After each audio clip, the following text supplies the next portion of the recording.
So I grew up and still reside in New Jersey on the East Coast.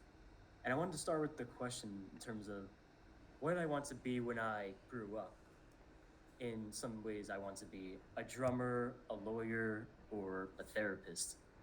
Now, I don't think I can see you all because I'm sharing my screen, but if any of you want to be any of these things, I'd like you to raise your hand if you think you want to be any of these things here. Raise your Oh, hand that's if great. you're interested in being a drummer, a lawyer, or a therapist, or a musician in general. I'm seeing a few hands from the back. Oh, I that's know great. Mr. Appel can't see them. A few more hands. Nice. No, that's great. It's just important to continue to think about what you want to be, as I did when I was your age. So, on that question, did you know that you could do more than one thing? For example, I work part time helping to sell a company services to their customers while writing and recording poetry on the side. Let's see if I can move that. I wanted to ask, show of hands, who has used email before? Oh, we have a lot of Or hands from the maybe, back. I'm seeing more perk up now. A lot of our students here have used email. oh, that's great. And do you or your parents subscribe to any things such as Netflix, Spotify, or Hulu? Oh, I saw a really excited hand come up from the front. Oh, Definitely. that's good. I like that. So that in a sense, that's what I do part time. It's emailing these kinds of services to customers all around the world. So on to the next thing. So who am I? I love nature. I enjoy traveling. These this photo and this photo are from Denver, Colorado, which I believe is right next to Kansas. And the one in the middle is from Ocean City, Maryland on the East Coast. Now, I don't know if you all can hear it, so I guess Abigail can let me know. But here's a short poetry clip I wanted to share from Denver.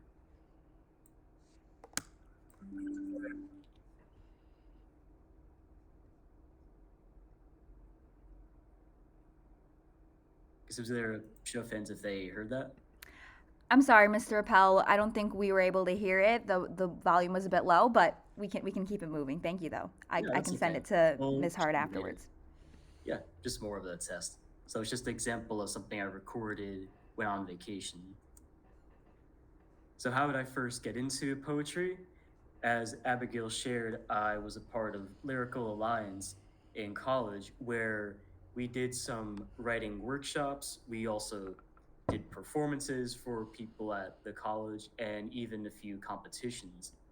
I did want to ask, and no, I can't see you now. Have you done any sort of writing exercises or shared any of your poems in front of the class? Oh, I'm seeing a bunch of hands from the front and back of the room. Seems like we have a lot of poets in the room. Amazing. Yeah. I guess would it help to know, as in what they've been working on, Abigail? They kind of open it up or after the presentation? Yeah, Ms. Hart, would you like to share a little bit about the things students have been working on for poetry? Yeah, I'd like to know.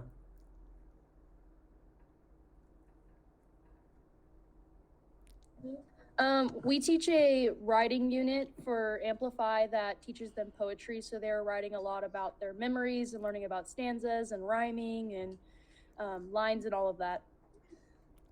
Amazing. Thank you for sharing. Awesome. Thank you.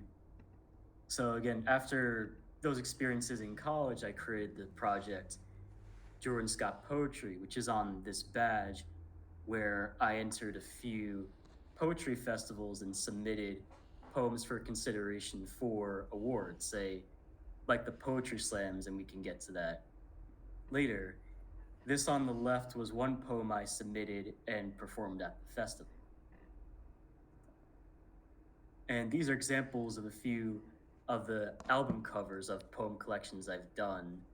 This one was inspiring. This one was self conscious or aware of yourself. This one was a story of a mountain climber going to the top of a mountain. And this one was about nature.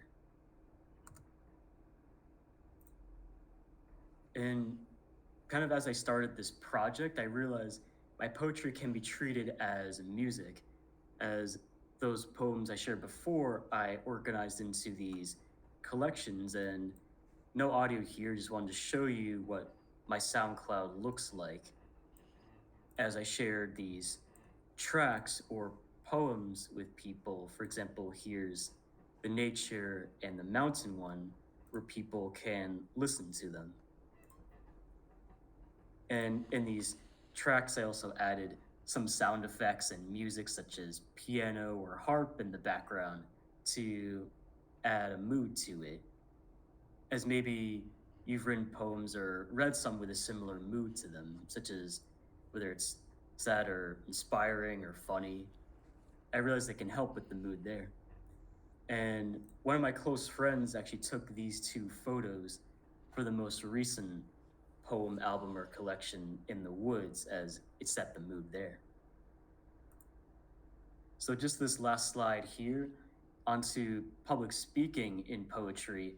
It's definitely not easy at first. I did want to ask how many of you feel, I guess for show of hands, how many of you like performing poetry and enjoy the challenge? Show of hands. So raise your hand if you like sharing your poetry with your classmates, your teachers, and you like to speak it out loud. Okay, lots of hands from the back. Awesome. Yeah, cool. And the second question, how many of you really like writing the poetry and maybe wish you could, get better at sharing it with others? Ooh, almost every hand is up right now, Mr. Appel. Great. Yeah, sure. It's as I shared through my experiences, it's not easy. These experiences here, this was from a recent poetry slam, which, as Abigail shared, is a competition where 8 or 10 poets come up to compete, and the audience here votes on if they like your poem.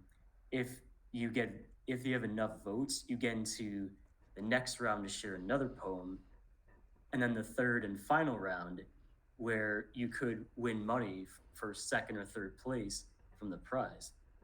And this was from an open mic at a poetry festival I went to recently. And I know the video didn't work, but I'll share the audio later.